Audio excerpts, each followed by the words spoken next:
uh, the class of managers. If anybody hasn't read any James Burnham, do the world makes a lot more sense if you read, like, the Managerial Revolution or the Machiavellians, or anything like that, uh, to kind of show the managerial systems that we've had in the Western world, and actually all over, really.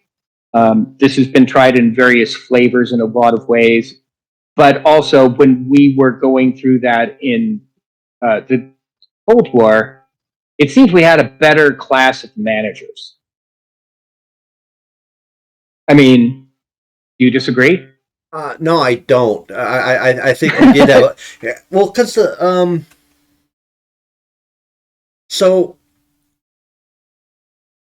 one of the biggest screw ups that occurred during my lifetime, barely. I mean, that's on the edge of my memory, was the Vietnam War, but because it was so dominant for the first 10 years of my life, uh, it was something that it had kind of an affliction process on me where I had to learn everything I could possibly learn about it. And after time, it's one of those things, because you all start out going, how could we could have won that if we really tried. And then you start slowly working your way through, digging down to the bottom. And when you start looking at the people who were actually running things and making the decisions, you get to the level, it's like when you walk up to the thin air and you're able to spread it open with your fingers, and you're looking beyond the veil and you see Cthulhu in the background, and you're like, oh crap, I didn't want to know that was happening. And you see the same level of hubris, these people who believe they were incapable of failure, even when they realize, because it's funny, is you'd have like Kennedy figured out real quick, this is unwinnable, we can't win. So what did he do? He said, well, during my next term, because I can't do it during this term because that'll be too politically dangerous.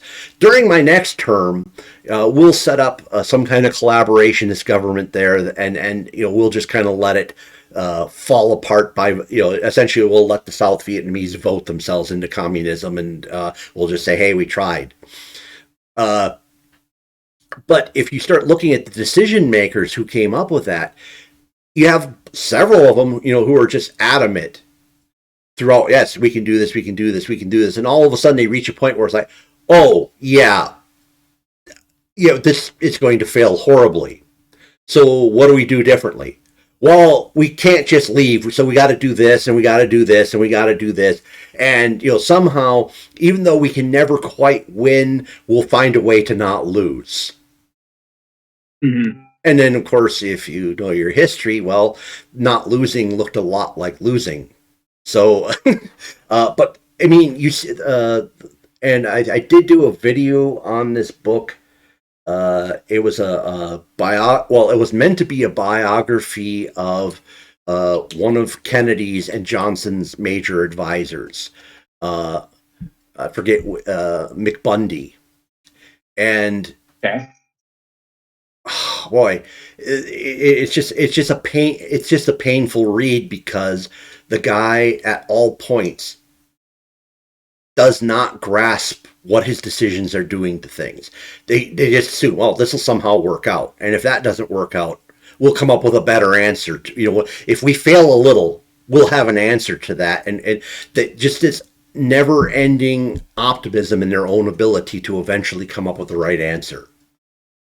And so, Okay, I wasn't saying exactly that they were competent in what they're doing, and I definitely wasn't saying they weren't evil. But what I am saying is they were at least better at spinning the story. oh yeah, there's no doubt about it. I mean, there was a lot. I mean, yeah, all the really horrible stuff was invisible to the eye, and so I mean, they had, I guess, their marketing of the U.S. government as a service that was, the best there possibly could be, was beautiful. I mean, and everyone bought it. It's like, okay, yeah, well, that's the best product there is out there.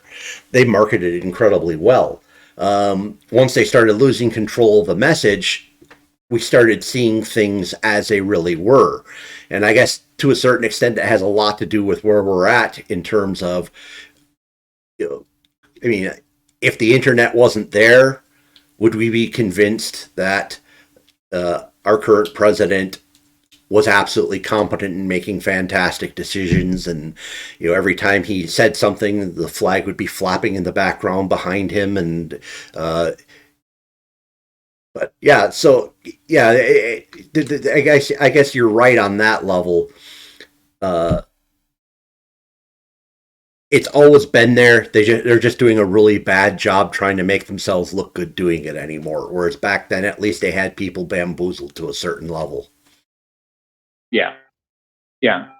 It all seemed very well. I mean, they still do stuff trying to make themselves look like. I kind of roll my eyes anymore at any you know FBI shows or CIA where they're just awesome and everything else. Like, I watched The Blacklist because I really like James Spader, but that's the only reason. It's not because I think the FBI is awesome. Well, and the thing is he actually showed them to be relatively incompetent, which was, I mean, essentially he was playing them the whole time. That's what made the show watchable, because it's like, okay, they're like, okay, we got to do this, and then they say, oh crap, we're being saps. He's making us do this, and we're like, well, we don't have a choice. He's basically maneuvered us so artfully that we have no choice but to follow through in this. And the whole time they're like, why did we do that? So yeah, that's what made that enjoyable. It's funny is that show probably couldn't have run 10 or 15 years earlier, because it would have been too offensive. To the security state, whereas now you can do that portrayal where it's like, no, they're not good, and people can outsmart them, and they're bureaucrats that have limited capacity to think. Yeah, so Yeah.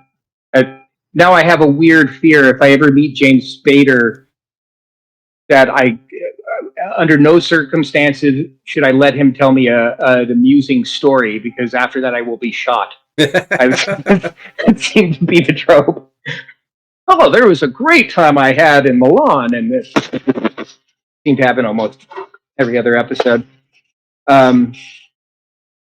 So the one thing, going back to population, is how fast does this occur? Yeah. So, so the thing my understanding is we are going to easily start seeing China's population will probably start to drop within the next 10 years.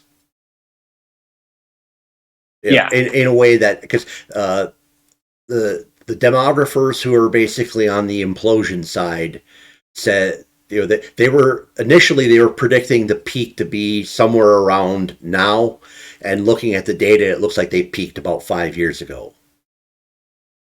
So right. So yeah, they're on the downward slope. Now, I'm not sure entirely what the downwards, because the Japan seems to be somewhat of a miracle in how they're keeping things together. But I don't know. I guess I'm hearing some rumblings. I don't understand, because you get into some of these guys who are really into like the deep, dark economic stuff, where it's not all the above board stuff. So you're kind of like, okay, I'm having trouble following exactly what's going on. But one of the things you're pointing out is that Japan started going into a economic death spiral about a year ago, for the very reasons we're talking. They essentially hit like a different. Well, I thought Japan's been in decline in various ways for decades. So what they've been doing is, and this is the part I understand. So what they did is that they created a rule that all financial institutions, all like retirement funds, anything that's some big investment entity of any kind. Whenever they make a transaction, they're required to buy a certain percentage of Japanese bonds at the same time, government bonds. Oh, So that's the way they've been keeping this fantastic debt going, is that everyone's got to make transactions. It's like, so they've worked it into the part of their business cost where it's like, okay, yeah, we're going to buy these bonds, even though they're bonds that I think they're zero yield bonds. So, yep, we have to buy these bonds, and there isn't really much of a market for them, so we know we're never going to really unload them. And apparently, the population crossed a magical line where the retirement funds are no longer able to do the investments they need to do anymore. So they're not only not invest, they're basically treading water. They're not able to invest more to get themselves out of where they're at, and at the same time, if they're not investing more, they can't. They're not doing their required transactions to buy more bonds, and so it's basically, according to these guys, they're saying that a lot of the funding is flowing in from the U.S., that the Federal Reserve is helping prop them up. And that could be an explanation for part of what's going on in terms of our inflation. interesting. So, yeah. So the question is how Japan pulled this off for a long, long time. But the thing is Japan thought of automation long before the Chinese did, and Japan also thought of offshoring, and they weren't doing it for the same reasons we were. They weren't looking for cheaper labor; they were looking for actual labor, because they had basically saturated their labor force and they knew it. So they realized that, okay, yeah, we'll build a Honda plant in the U.S. because Right. they got people, we don't, and at the same time we'll ingratiate them because we'll say, hey, look, we're giving you jobs too, so stop thinking of us as this hostile foreign entity. Think of us as your friends.